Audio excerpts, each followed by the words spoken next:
Hi guys. Okay, so today I have a story for you guys.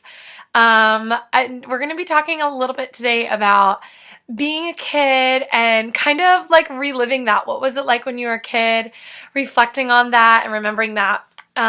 So on that note, and also kind of just like how to regain childlikeness in your life as an adult. So I'm now 25 and I officially feel like I'm a super adult.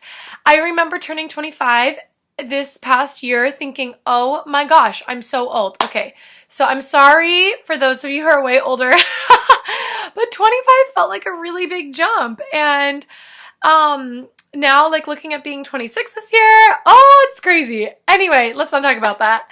Let's talk about being a kid. So I want to start out with this story. So when I was in second grade, I was 7 years old. I had got the coolest backpack for school. You know, every year you go back to school, you like get a backpack and you get your new clothes and your cool stuff. Well, growing up, my family never really had like a lot of money. So I like never had name brand anything unless my older sister got it for me. But I always had just like random stuff. But this year I thought I had the coolest backpack ever.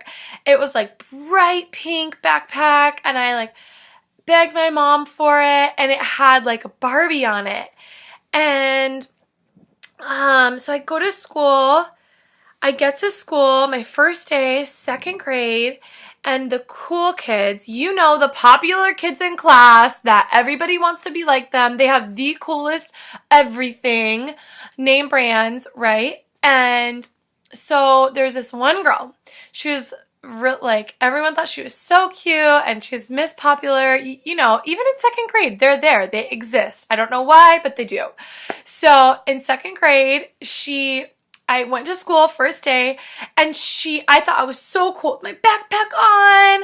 I like sit down and she like looks at my backpack on the back of my chair and she was like, ew, why do you have Barbie on your backpack?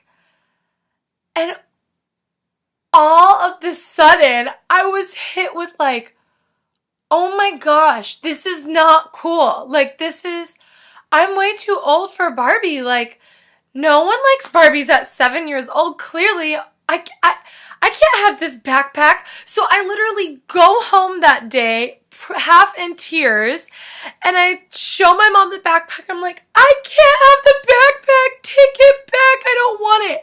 I refused to use that backpack for the rest of the school year. And that was so sad. Like, I love that thing. So why do I go through that whole story and tell you that story?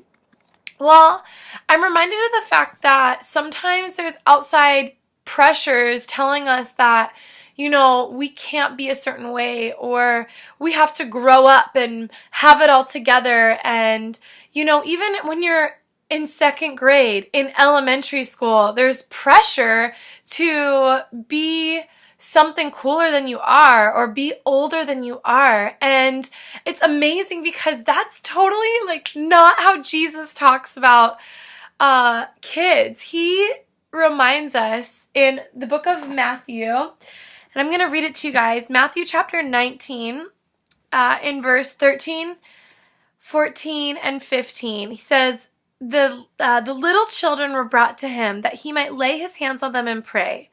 But the disciples, the big kids, rebuked the people. And Jesus said, let the little children come to me. Do not hinder them, because the kingdom of heaven belongs to them. And he laid his hands on them and went away. So what is it? Why does the kingdom of heaven belong to children? What is it in children that Jesus is noticing that he's saying the kingdom of heaven actually belongs to kids? And you know, I actually believe that it's this childlike innocence of faith and trust and just loving life and having no pretenses or worries about what people are going to say.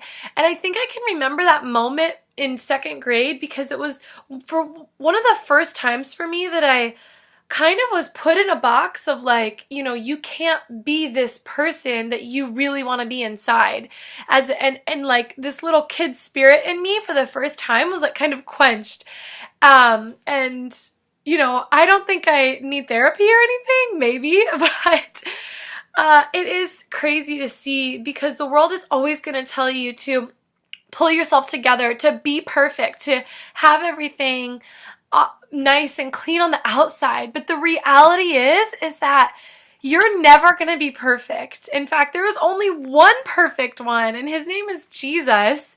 And thank goodness none of us have to be perfect. And actually, I really, really believe this, and I've been thinking about this a lot lately, that the most beautiful things in life are oftentimes the messiest, most vulnerable, scariest things, because they're these windows to our souls that aren't perfect and have a need for the one who is perfect, that have a need for Jesus.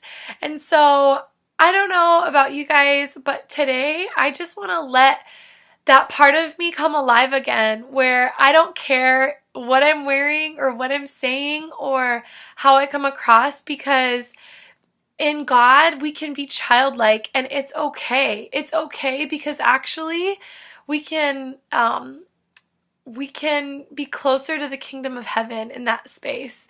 Thank you guys for listening.